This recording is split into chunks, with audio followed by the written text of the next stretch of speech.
सतगुरुदेव की जय। बंदी छोड़ कबीर साहिब की जय। बंदी छोड़ गरीबदास जी महाराज जी की जय हो। स्वामी राम देवानंद जी गुरु महाराज जी की जय हो। ग्रीब नमो नमो सतपुरुष को नमस्कार गुरु की नहीं। सुर नर मुनि जन साधुआं संतों सर्वस दे नहीं। सतगुरु साहेब संत सब डंडो तुम प्रणाम। आगे पीछे मध हुए तिनको जा कुर्बान। पुण्यात्मा, परमात्मा साकार है और एक स्थान पर विराजमान है, वो नर आकार है। आपको दिखाते हैं ढेर सारे प्रमाण वेदों में कि परमात्मा साकार है, नर आकार है, ऊपर के लोकों में विराजमान है, वहाँ से गति करके आता है और अपने तत्व ज्ञान को स्वयं ही सुनाता है, बताता है। कवियों की तरह वो आचरण करता है। जो ये कहते हैं कि परमात्मा निराकार है और वेदों में निराकार लिखा है, उन्होंने वेदों का कैक है भी पता नहीं। और महर्षि दयानंद पूर्ण रूप से अज्ञानी थे, उनको वेदों का कैक है भी ज्ञान नहीं था। आपके सामने अब ढेर सारे प्रमाण प्रस्तुत करते हैं। पुण्यात्माओं, ये दयानंद के चेले कहते हैं रामपाल ने ना तो संस्कृत आती, ना वो विशुद्ध रूप से उच्चारण कर पाता। अरे भले आदमियों, जैसे कोई बालक है, छोटा सा बच्चा तोतला बोलता हो तो माँ उसकी सारी भाषा समझती है। भी केव चाव है, दूध मांगे है, रोटी मांगे है, रोटी कहेगा तो भी माँ समझ जाएगी रोटी मांगे है। दूध दूध करेगा तो भी समझ जाएगी दूध मांगे है। तो नो समझ लो, दास उस परमात्मा का बालक है और मेरा परमात्मा मेरी सारी भाषा समझता है। और इन आचार्यों ने और इन विद्वानों ने, दयानंद के चेलिया ने सारी उम्र खोदी गछामी गछामी करता ने।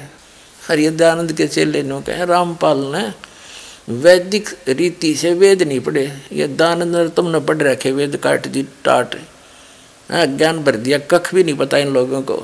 और सबसे बड़ी खुशी तो ये मनानी चाहिए, इनको कुछ अकल आनी चाहिए जो विरोध कर रहे हैं दास का, कि ये कहते हैं रामपाल ने संस्कृत नहीं आती और ये सारे ग्रंथ खोल के दर दिए। तो यही दिमाग से काम ले लो, हु इज रामपाल, ये दास उस परमात्मा का। ये रामपाल दास उस परम पिता का, उस परमेश्वर कबीर देव का दास है। उसकी दी हुई बुद्धि से सब सदग्रंथों को समझा है।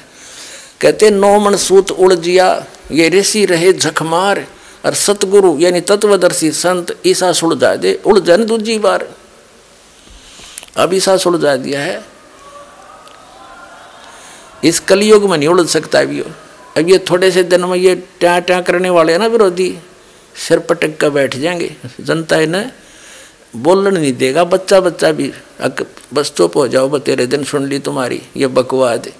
अरे सामने प्रमाण दिखा रहा है, दास ने गला पड़ा लिया और जेल तक जा लिया इस सच्चाई को ऊपर लाने के लिए, और ये फिर भी बकवाद कर रहे हैं। इस दास ने तो न्यौछावर कर रखा है जीवन परमात्मा के लिए। परमात्मा के बच्चों तक इस तत्व ज्ञान को पहुँचा कर छोड़ूंगा, चाहे कुछ भी बीतो मेरे साथ।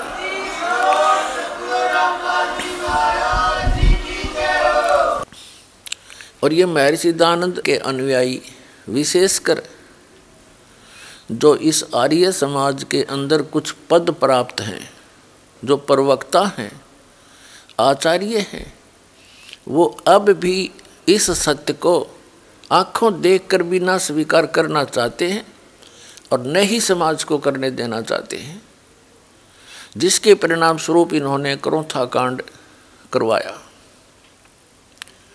ऐसा जालिम कर्म ज्ञान का उत्तर ज्ञान से देना चाहिए, लठों से नहीं।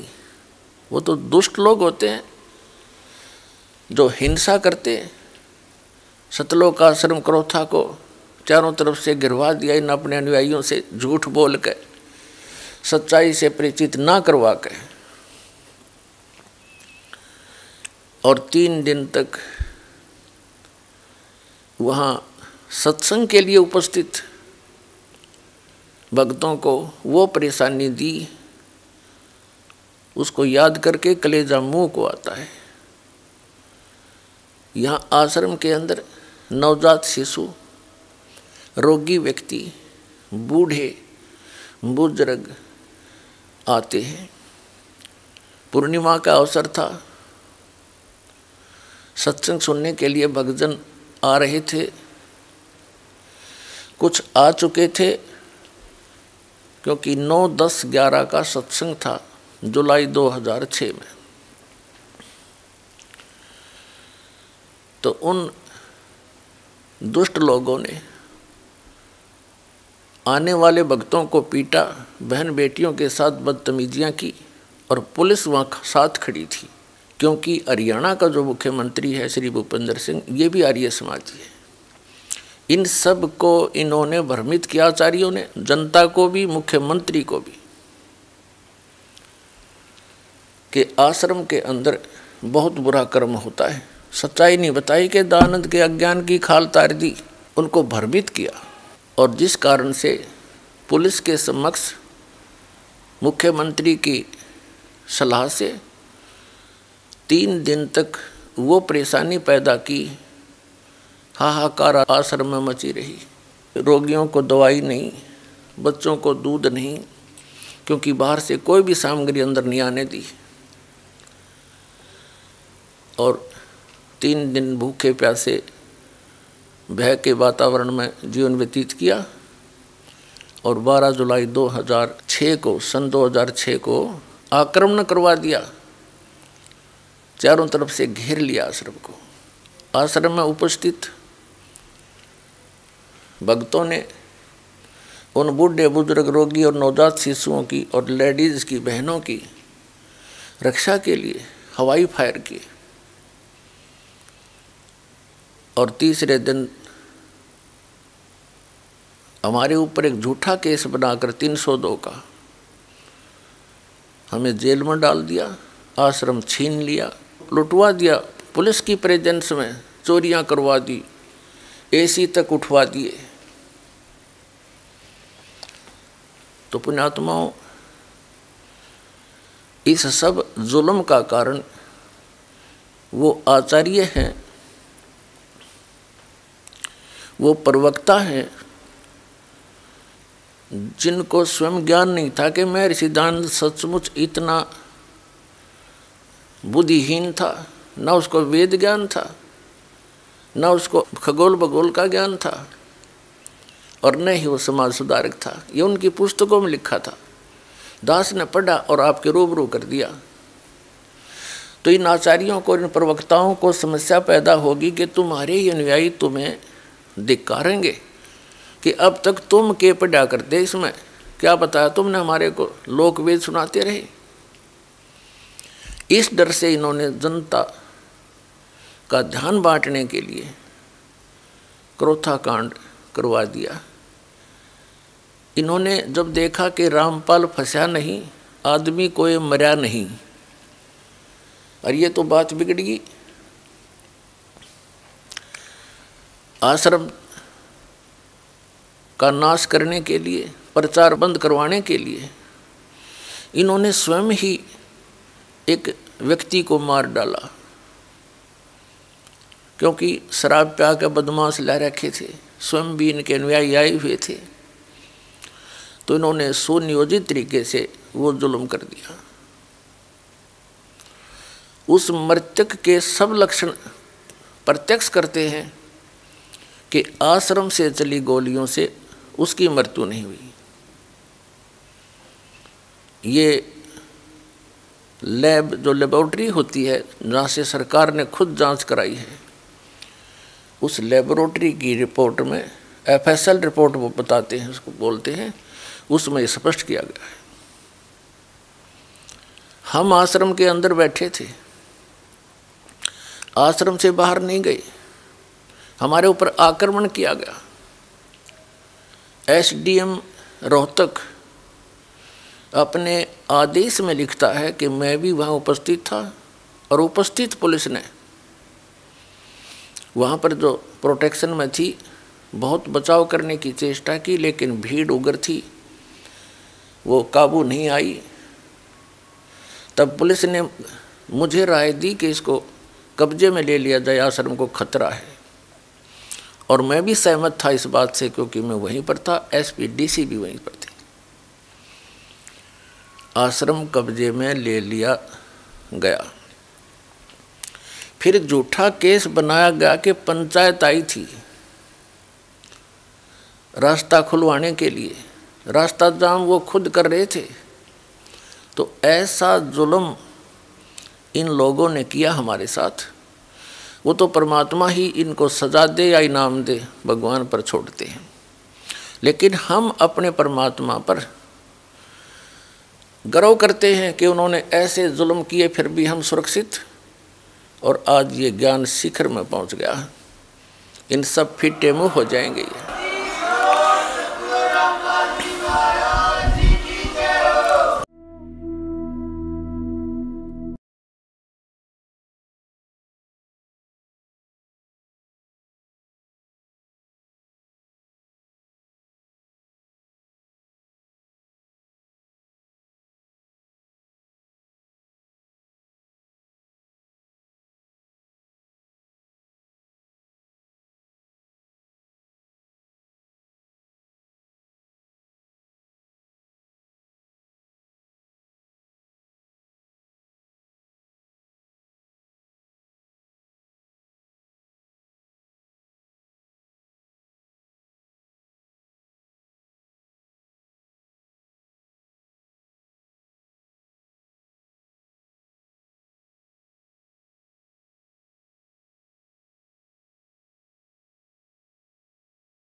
गदर मचा रखे नकली संतों आचार्यों शंकराचार्यों ने, दुनिया डबो दी। इतने अनमोल जीवन को नाश करें, इनको पता नहीं कि इतना कीमती जीवन है इनका।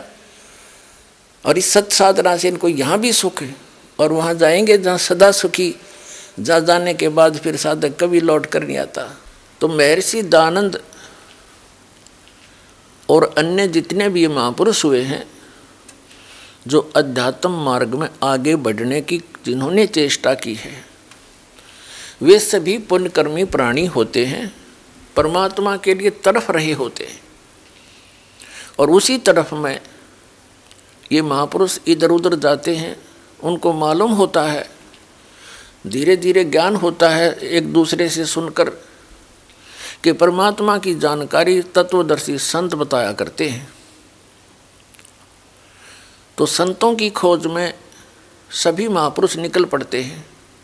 पुण्यात्माएं जितनी भी हैं वो भगवान की भक्ति बिना नहीं रह सकते, उसके लिए वो संतों के पास जाते हैं। उनका सौभाग्य और दुर्भाग्य साथ होता है, उनको जैसे संत मिलते हैं वो उनको परम संत मानकर आश्रित हो जाते हैं, उनके द्वारा प्राप्त ज्ञान पर वो दृढ़ होकर लग जाते हैं। उन्हीं में से एक ये महर्षि दयानंद पुण्यकर्मी प्राणी थे। इनके घर में किसी चीज़ की कमी नहीं थी, ब्राह्मण वर्ण में जन्म था। इनके पूज्य पिताजी उदिच्य ब्राह्मण थे और यजुर्वेदी थे, यजुर्वेद का वो पाठ करते थे। और जमीन भी थी इनके कुछ, महर्षि दयानंद के पूज्य पिताजी सरकार से भी कुछ पद प्राप्त था उनको और कुछ सेना भी रखते थे। ऐसे संपन्न घर को त्याग जाना ये कोई छोटी बात नहीं। और किस लिए? परमात्मा के लिए। तो वो महापुरुष घर से निकल गया, भाग गया, घर छोड़ के भाग गया। उसने अपने जीवनी में लिखा है। तो निकला था भगवान पाने के लिए। आगे उनको वो तत्वहीन प्राणी संत मिल गए, ऋषि मिल गए, ब्राह्मण मिल गए, गुरु। महर्षि दयानंद जी ने 13 गुरु किए और अन्य से बहुतों से ज्ञान ग्रहण किया, लेकिन उनकी जीवनी में लिखा है वो 13 गुरु उन्होंने धारण किए और उनके चरणों में बैठकर उन्होंने वेद ज्ञान, वैदिक ज्ञान प्राप्त किया। और उन अज्ञानियों से ग्रहण ज्ञान के आधार से स्वयं वक्ता बन गए। ये जिज्ञासु बन कर निकले थे और उस तत्व ज्ञान के आधार से वो वक्ता बन गए, औरों को ज्ञान प्रचार करने लगे उस अड़ंगे का जो 13 ज्ञानियों से ग्रहण किया था। और उसका अपना अनुभव उन्होंने अपने जो जीवन काल में जो कुछ भी जाना समझा, वेदों को अपना अनुभव किया, वो सत्यार्थ प्रकाश नामक एक पुस्तक बना के समाज को प्रवेश कर दिया। महापुरुष चले जाते हैं, उनके बाद उनके ज्ञान का जो प्रतीक है, उन्हीं का जो साक्षी है, उनका अनुभव होता है। तो महर्षि दयानंद का जो अनुभव है वो उनके सत्यार्थ प्रकाश नामक पुस्तक में लिपिबद्ध है और वो टोटली वेद विरुद्ध है। तो ये महर्षि कौन से साइड पे था? जब एक भी वेद से ज्ञान नहीं मिलता इसका, और वेदों को सच मानता है। और इनके चेले ने कहे रामपाल ने संस्कृत ना आती, और महर्षि दयानंद ने तो गुरुओं के चरणों में बैठ कर वैदिक ज्ञान प्राप्त किया था। अब जिन गुरुओं से उसने जैसा ज्ञान प्राप्त किया था वैदिक, अब इसके सत्यार्थ प्रकाश से और वेदों से तोल कर यह दास दिखा होगा। पुण्यात्माओं, जो व्यक्ति वेदों से परिचित नहीं और वेदों को आधार मान के श्रद्धालुओं को ज्ञान बांटते हैं, तो उन्होंने भगत समाज के सामने सत्य पेश नहीं किया, असत्य का डंडोरा पीट दिया, असत्य की बुनियादी कर डाली। आर्य समाज के व्यक्ति सभी ये मानते हैं कि महर्षि दयानंद जी वेदों के पूर्ण विद्वान थे, और वो ये भी मानते हैं कि महर्षि दयानंद जी ने वेदों के आधार से सत्यार्थ प्रकाश नामक पुस्तक की रचना की है। और ये भी कहते हैं आर्य समाज और महर्षि दयानंद तथा वेद परमात्मा को निराकार मानते हैं। आर्य समाज और महर्षि दयानंद तो कुछ भी मानते रहो, पर वेदों का नाम लेकर भी क्यों झूठ बोलते हो तुम? वेदों को क्यों बदनाम करते हो? देखिएगा, वेद परमात्मा को साकार बताते हैं, नर आकार बताते हैं, सशरीर बताते हैं। उसका नाम कबीर देव है। कबीर, हम उसको कबीर साहब कहते हैं। महर्षि दयानंद जी और उनके अनुयायी नहीं मानते कि परमात्मा कहीं ऊपर किसी एक स्थान पर विराजमान है, जबकि वेदों में ढेर सारे प्रमाण हैं कि परमात्मा एक स्थान पर ऊपर के लोक में रहता है और वहाँ से गति करके चल के यहाँ आता है, अच्छी आत्माओं को मिलता है। अब आपके समक्ष इन्हीं आर्य समाज के प्रवर्तक महर्षि दयानंद सरस्वती जी द्वारा अनुवादित तथा उनके ही अनुयायी आचार्यों द्वारा अनुवादित वो वेद रूबरू करते हैं, जिनमें परमात्मा सशरीर नर आकार मनुष्य सदृश है, राजा के समान देखने में ऊपर के लोक में विराजमान है, वहाँ से गति करके यहाँ आता है और अच्छी आत्माओं को मिलता है। देखिएगा, ऋग्वेद ये 9 और 10 मंडल इकट्ठे ही अनुवादित हैं। हिंदी भाषा ये कौन है इन प्रकाशक और अनुवादक?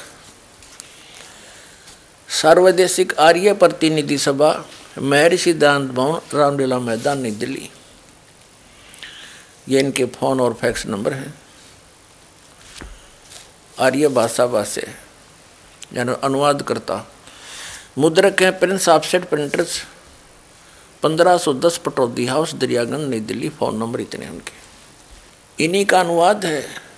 एक विशेष आश्चर्य की बात है पुण्यात्माओं, जो वेदों के जानकार कहलाते हैं और परमात्मा को निराकार बताते हैं, उन्हीं के कर कमलों से अनुवादित हैं ये वेद। यहाँ परमात्मा ने दया करी आप और हम पर, इनकी बुद्धि पर पत्थर डाल दिए, इन चंद श्लोकों के अनुवाद ठीक करवा दिए। अन्यथा यदि ये दास अनुवाद करता, ऐसा ही करना था।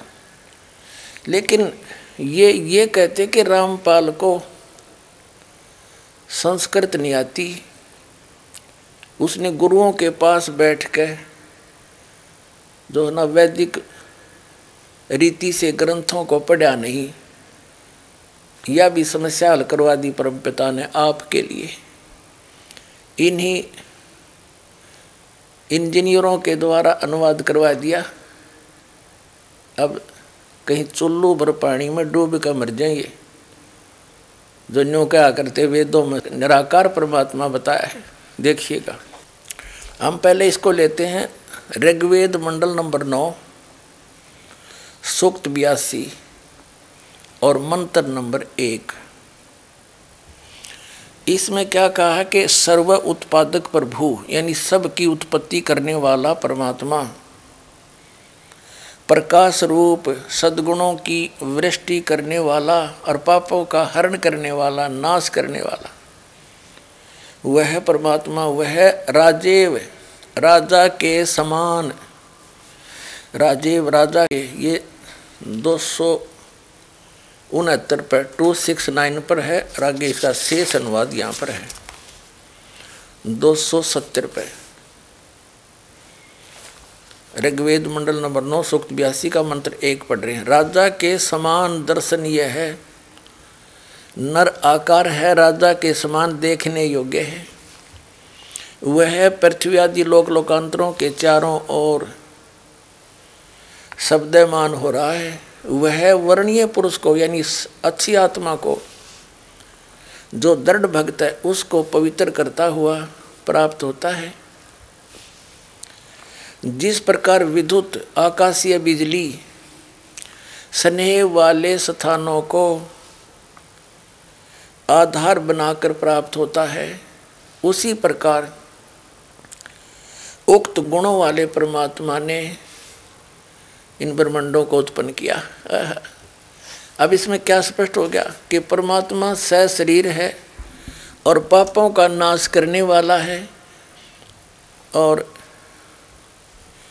वो दृढ़ भक्त को, अच्छी आत्मा को आकर मिलता है, वहाँ से चल कर आता है। राजा के समान देखने योग्य है। वो उद्देश्य क्या लेकर आते हैं देखिएगा। ऋग्वेद मंडल नंबर 9 सूक्त 82 का अब मंत्र 1 पढ़ लिया, अब 2 पढ़ देंगे। हे परमात्मन, उपदेश करने की इच्छा से आप, यानी तत्व ज्ञान बताने के लिए आप महापुरुषों को प्राप्त होते हो, उनको मिलते हो। आप अत्यंत गतिशील पदार्थ के समान हमारे आध्यात्मिक यज्ञ को प्राप्त होते हैं। आप इन्होंने कबीर का अर्थ सर्वज्ञ कर दिया। ये है कबीर वेदस्य, यो पर लगा है, संधि छेद करके इन्होंने इसका अर्थ सर्वज्ञ कर दिया। यहाँ लिखना था आप कबीर देव हैं, शुद्ध स्वरूप हैं, हमारे पापों को दूर करके हे सोम, हे अमर परमात्मा, आप हमको सुख दें। अब ये समस्या हल करते हैं, ये समाधान करते हैं कि कबीर की जगह कबीर देव लिखना था, कबीर देव। हम जैसे वेदों को वेद बोलते हैं, जैसे किसी का नाम वेद प्रकाश है, वो लिखता है वेद प्रकाश, हम बोलते हैं वेद प्रकाश। तो ऐसे ही हम वेदों को वेद बोलते हैं और कबीर को कबीर बोलते हैं, कबीर को कबीर। तो ये सिद्ध करते हैं कि जहाँ कवि लिखा है ना अपसर्ग लगा के, तो बुद्धिमान व्यक्ति जो परमात्मा से परिचित है, अध्यात्म ज्ञान से परिचित है, वो यदि अनुवाद करेगा तो यहाँ लिखेगा कबीर देव। यहाँ सर्वज्ञ ने लिखना, क्योंकि यहाँ परमात्मा की महिमा चल रही है। और जहाँ परमात्मा का वर्णन हो वेद में, तो वहाँ कबीर का अर्थ कबीर देव लिखना पड़ेगा। हम कबीर साहब कहें, देव माने भगवान। जिस प्रकार इन्होंने यजुर्वेद के अनुवाद में किया वो दिखाते हैं। देखिएगा, ये यजुर्वेद है, हमने ऋग्वेद रख दिया, अब यजुर्वेद में दिखाते हैं। प्रकाशक हैं सर्वदेशी कार्य प्रतिनिधि सभा 2/5 महर्षि दान भवन, रामलीला मैदान, नई दिल्ली से छपे। ये इसका अनुवाद करता है। मुद्रक हैं Prince offset printers 1510 Pataudi house, Daryaganj, नई दिल्ली से। इसके हम आपको 36 में अध्याय में ले चलते हैं। 36 में अध्याय, ये अध्याय 36वां 63 अध्याय। इसके प्रथम मंत्र में लिखा है कि रेचम वाचम परपदे मनो यजु परपदे। ये यजु शब्द है, इसका 2 अपसर्ग लगे हैं। तो इसका अनुवाद महर्षि दानव जी ने बिल्कुल ठीक किया है। देखिएगा यहाँ पर क्या है, यजु का अर्थ कर दिया यजुर्वेद, बिल्कुल सही लिखा। यदि इस शब्द का अर्थ कर देते तो कैसे जानते कि यजुर्वेद के बारे में कहा ये। ठीक इसी प्रकार जहाँ पर वेदों में परमात्मा की महिमा हो, तो वहाँ लिखना पड़ेगा कि आप कबीर देव हैं। सर्वज्ञ कोई कवि सर्वज्ञ हुआ आज तक? यदि कोई काव्यकार के बारे में कोई प्रकरण हो, प्रसंग हो, तो वहाँ कवि शब्द अंडरस्टूड है, काव्यकार है। लेकिन परमात्मा की महिमा है वेद में जहाँ पर, तो वहाँ कबीर देव लिखना पड़ेगा उस कबीर का अर्थ। ठीक इसी प्रकार जहाँ पर कबीर कबीर शब्द है ऐसे लिखा हुआ, उसको कबीर देव लिखना चाहिए इन्होंने। हम वह को बै बोलते हैं, हम कवि को कवि बोलते हैं, कबीर। देव माने परमात्मा दिखाते हैं आपको इन्हीं के अनुवादों में। देखिएगा ये अथर्ववेद है, ये कहाँ से छपा है ये देखिएगा। प्रकाशक है पंडिता राकेशा रानी, प्रधान कार्यालय वेद मंदिर महात्मा वेद भिक्षु सेवा आश्रम लेखराम नगर इब्राहिमपुर मुकमेलपुर दिल्ली। ठीक है, इसका चतुर्थ कांड देखेंगे। ये चतुर्थ कांड अनुवाक नंबर 1 और मंत्र नंबर 7 में इन्होंने सभी फैसला कर रखा है। इसमें क्या लिखा है कि संस्कृत में है ये अथर्वणम पित्रम देवबंधुम बृहस्पतिम नमसा अवगच्छात त्वम विश्वेशाम जनीता यथा स कबीर देव न दबायत सवधावान। इसमें इन्होंने देखो, इन्होंने कबीर का अर्थ कर दिया मेधावी, और सवधावान माने कर दिया अनुवास्वम धारण सामर्थ्य वाला। देव माने परमेश्वर, न माने कभी नहीं, दबायत माने ठगता। इसका देव माने परमेश्वर, ये कबीर देव, कबीर परमेश्वर लिख देते, कबीर देव लिख दे। ये देखो हम इनकी व्याकरण को भी डिस्टर्ब करना नहीं चाहते, ये व्याकरण के ठेकेदार बन रहे हैं। इसको लिख दें कबीर देव सीधा, बस। देव माने परमेश्वर ये खुद अनुवादित कर रहे हैं, और कबीर माने कबीर। हम कबीर देव कहने लगे, कबीर परमेश्वर। वेद में जहाँ कबीर लिखा है, जैसे यजुर लिखा है, यजुहु यजुर कवि ही कबीर, तो वो कबीर देव लिख दे जहाँ परमात्मा की महिमा चल रही हो। और जहाँ किसी काव्यकार का वर्णन है, वहाँ कवि का अर्थ अपने आप ही बदल जाता है। तो यहाँ परमात्मा की महिमा है वेदों में। अब हम फिर लेते हैं ऋग्वेद, यजुर्वेद रख दिया, अब ऋग्वेद। ये है वही ऋग्वेद,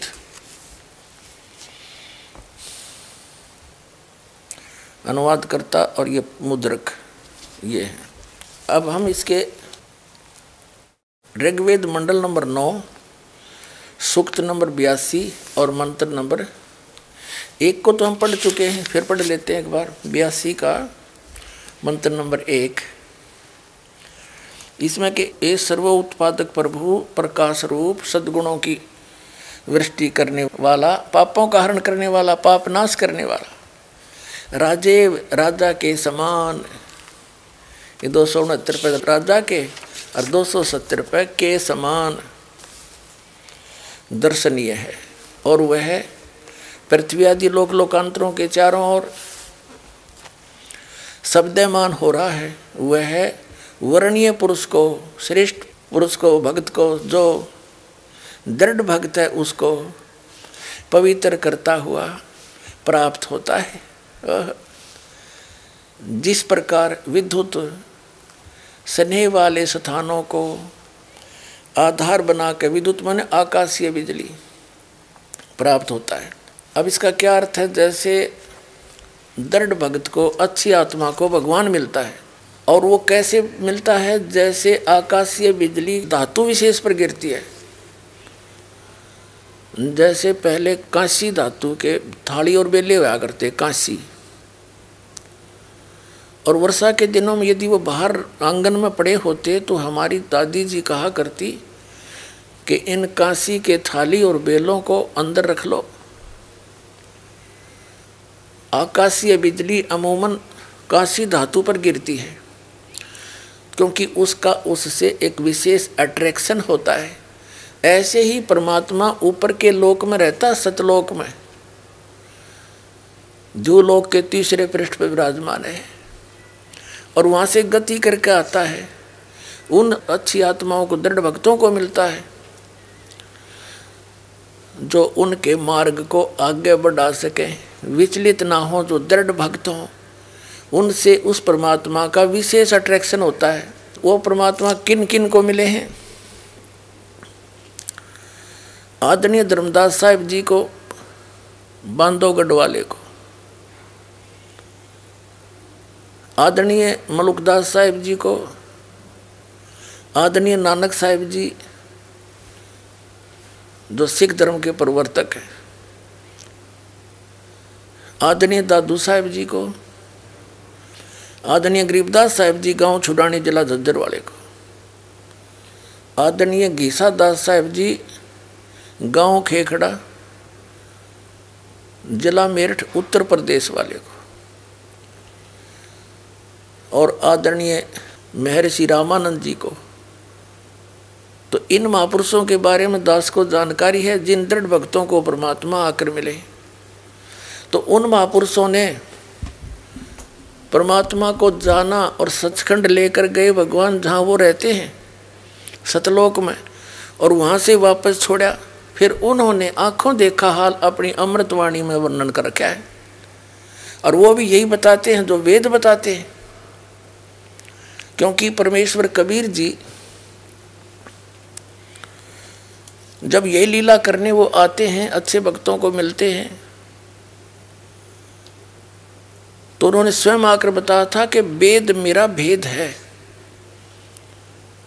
मैं ना मिलूं वेदन के माही, और जौन वेद से मैं मिलूं वो वेद जानते नहीं।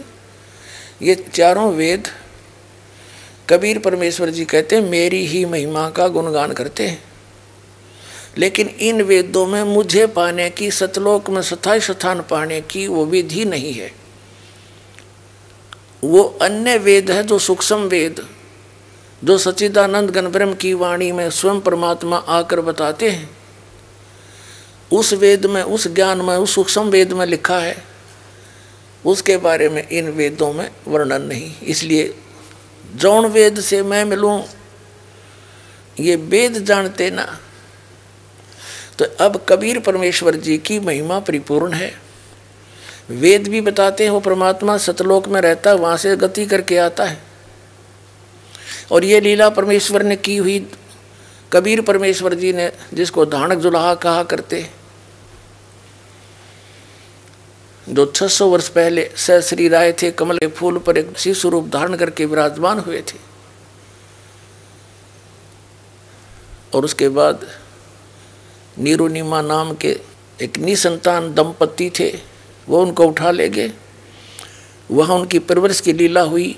धीरे धीरे छोटी सी उम्र में बड़े होते ही 5 वर्ष की आयु में बड़े बड़े विद्वानों के छक्के छुड़ा दिए थे परमात्मा ने, इस तत्व ज्ञान के आधार से। लेकिन उन नकमी आत्माओं ने, ऋषियों, महर्षियों, मंडलेश्वरों ने, अज्ञानियों ने, आचार्यों और शंकराचार्यों और उन नकली ब्राह्मणों ने परमात्मा के उस ज्ञान को ऊपर नियाण दिया। आज इस दास को भेजा है। ऐसे समय में परमात्मा ने सबसे पहले आपको शिक्षित किया, सदग्रंथों से दास को परिचित किया, और ये ऐसे इंस्ट्रूमेंट बनवा दिए, आप घर बैठे देख सकते हो सच्चाई को, या रजा करी भगवान आपके ऊपर। तो प्रसंग चल रहा है, परमात्मा वेदों में सशरीर है, मनुष्य दृश्य है, और वो राजा के समान देखने योग्य है। एक स्थान पर रहता है, वो भी प्रमाण करते हैं। वो किस उद्देश्य से आता, वहाँ से गति करके देखिए। ऋग्वेद मंडल नंबर 9 सूक्त 82 मंत्र 1 पढ़ लिया आपने, अब दूसरा पढ़ देंगे। हे परमात्मन, उपदेश करने की इच्छा से, यानी ज्ञान देने की इच्छा से आप महापुरुषों को प्राप्त होते हो। आप अत्यंत गतिशील पदार्थ के समान हमारे अध्यात्म यज्ञ को प्राप्त होते हैं। आप इन्होंने जो सर्वज्ञ कर दिया, यहाँ लिखना आप कबीर देव हैं, हम उसको कबीर साहब कहते हैं, कबीर भगवान अल्लाहु अकबर शुद्ध स्वरूप हैं। हमारे पापों को दूर करके ही सोम आप हमको सुख दें।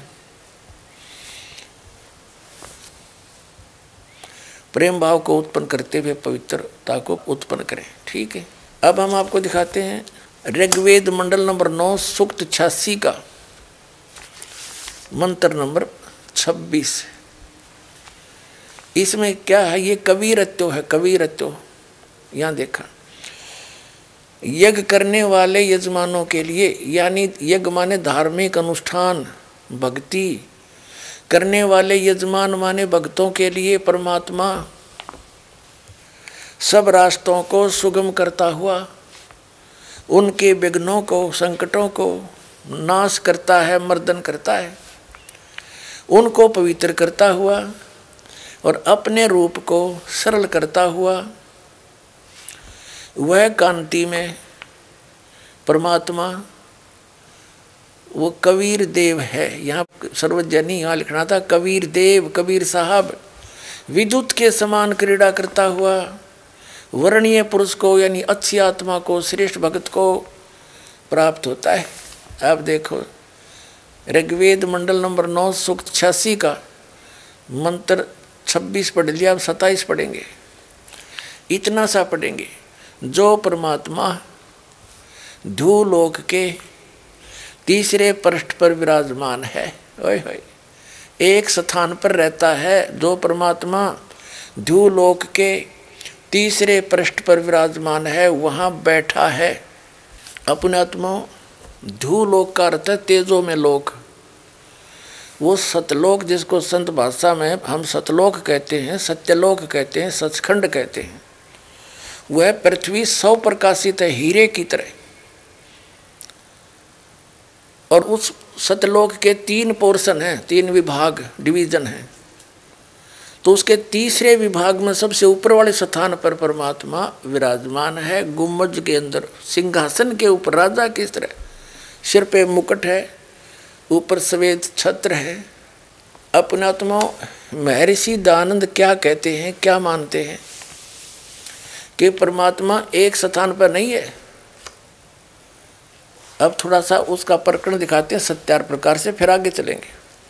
पहले महर्षि दयानंद द्वारा प्रकाशित उनका अनुभव सारे जीवन में, उन्होंने जैसा वेदों को जाना और जैसा सारे जीवन में अनुभव करके उसने अध्यात्म मार्ग को समझा, वो सारा का सारा अपना अनुभव सत्यार्थ प्रकाश नामक पुस्तक में लिख गए।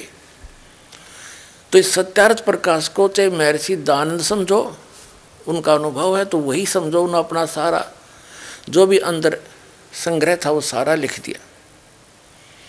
अब देखो महर्षि दयानंद जी क्या बताते हैं परमात्मा के विषय में। ये है सत्यार्थ प्रकाश।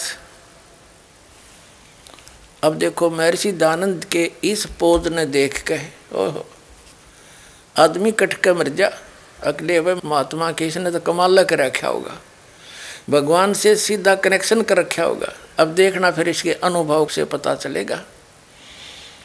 ये है अथ सत्यार्थ प्रकाश है। अब देखो इसमें क्या लिखा है कि वेद आदि विविध, यानी वेद आदि भिन्न भिन्न सदशास्त्र प्रमाणई, सद ग्रंथों से प्रमाण लेकर इसकी रचना की है। किसने? श्रीमत परमहंस परिव्राजकाचार्य महर्षि दयानंद सरस्वती स्वामी भी रचित है। इसके आगे और पाछे कितनी उपमा ला रखी है। ये प्रकाशक हैं वैदिक यति मंडल, दयानंद मठ, दीनानगर, पंजाब से। और ये वही प्रकाशक हैं वही, और ये है मुद्रक हैं आर्य प्रिंटिंग प्रेस, दयानंद मठ गोहाना मार्ग, रोहतक। ठीक है, अब इसके 153 पृष्ठ पर दिखाते हैं आपको। सप्तम समोल्लास सत्यार्थ प्रकाश 153 पृष्ठ इस प्रकाशन के।